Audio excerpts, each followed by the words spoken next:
在上世纪50年代初期，处在初创时期的年轻中国海军奉行了衍生自苏联近岸小海军思想的空、前、快路线，即建立一支以海军航空兵为主要突击兵力，以潜艇为前沿部署的威慑力量的黄水海军。与孱弱的海上力量不匹配的是严峻的海上形势，受国力限制，打造一支强悍的水面艇队成为了当时最好的选择，也由此衍生出了两个主力艇型，一个是基于6·4协定中引进的苏联导弹艇而来的国产第一代导弹艇024型、021型，而另一个则是从苏联技术转让的6604型猎潜艇，苏联编号 Project 122B 属上，结合当时正在研制的62型护卫炮艇设计思路发展而来的037型护卫猎潜艇。早期的中国海军装备发展离不开苏联的支持，在猎潜艇方面，苏联先后向我国技术转让了6604型猎潜艇苏联 122B 型和6641型猎潜艇苏联 201M 型。不过由于6604型猎潜艇存在航速低、近战火力薄弱的缺点，无法满足当时人们海军的需求，即使是后面转让的更先进的6641型猎潜艇，但依旧更专注于反潜作战，因此两型猎潜艇更多作为037型护卫猎潜艇的技术参考。尤其是6641型的引进，对于037型艇的研制起了促进作用，甚至船舶产品设计院的方案就是按苏联专家意见提出的仿6641型放大方案。不过因为火力和航速稍显不足，最终输给了海军舰船修造部设计处提出的在借鉴6641型艇的上层建筑布局、动力配置等设计基础上的62型护卫艇的放大方案。我们再回顾下037艇的研制历史。在上世纪50年代，年轻的人民海军和空军协同作战，取得了解放东极列岛、一江山岛等多个近海岛屿，彻底改变了东南沿海敌我态势。当然，从整体实力上来看，人民海军相较于国民党海军仍处于明显劣势，尤其是缺乏中等排水量以上、适航性好、火力强的战斗舰艇。因此，人民海军在解放周边近海岛屿后转为守势，而国民党海军则在美国支持下频频对大陆沿海袭扰。在此特殊历史背景下，海军迫切需要一型吨位较苏制6604型猎潜艇要大，同时航速相当或高于当时海军装备的小型高速护卫艇。另外，对空对海火力要强，同时还兼具一定反潜作战能力。037艇由此应运而生。1956年，海军舰船修造部设计处开始调研论证代号为037的大型反潜护卫艇方案，并拟定了战术技术任务书。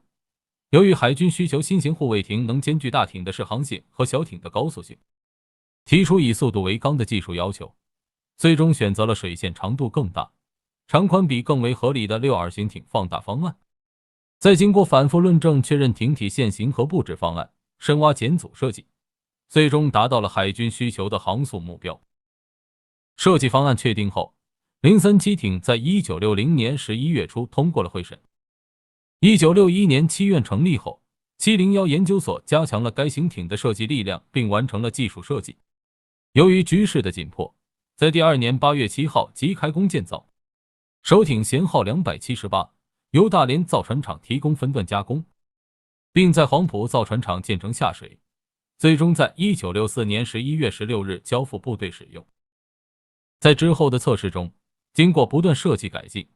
，037艇最高航速达30节，而且稳性、耐波性基本满足在7到8级海情下安全航行的设计要求。37型艇采用了平甲板常规排水型艇型，杆舷较低，艇首略带咸弧，肩受高挑。上层建筑分两部分集中在艇中部，舰桥后面是一座三角横格主桅。在尺寸上，037型艇长 58.8 米，宽 7.2 米，吃水 2.2 米，标准排水量375吨，满载排水量392吨。在动力上，037型艇装备了为4台国内仿制的42柴油机4轴推进，最高航速 30.5 节，续航力为1300海里15节。作为人民海军寄予厚望的制海作战利器，037艇在火力上对得起黄水战列舰之称号。37艇在艇首和艇尾各布置了一座在1963年研制完成的66式双联装57毫米舰炮，最大射程达12公里，加装水冷装置后，射速可达120发每分。同时，037艇还装备了2座614式25毫米双联装舰炮，射速270发每分，对空射程3000米。总的来说，037艇具有较强的近战火力压制能力。而在反潜作战方面，037艇的反潜武备与664型相同，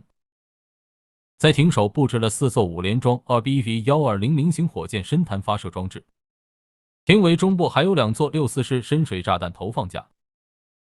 在反潜探测方面，037艇初始装备了一部进口的达米尔11型声呐，后逐渐升级为国产型号声呐。在1964年首艇服役后，在缺乏大型军舰的人民海军中，037型护卫猎潜艇长期作为主力战斗艇而被大量使用，并衍生出多种改进型号，直到21世纪初逐渐被新型056型护卫舰取代。而在根据当时战备形势，南海地区急需加强海军兵力，首批建成的037型艇应分配给南海舰队使用，并参与了1974年西沙海战。虽然2艘037艇舷号281、282因为通讯问题没有第一时间赶赴战场，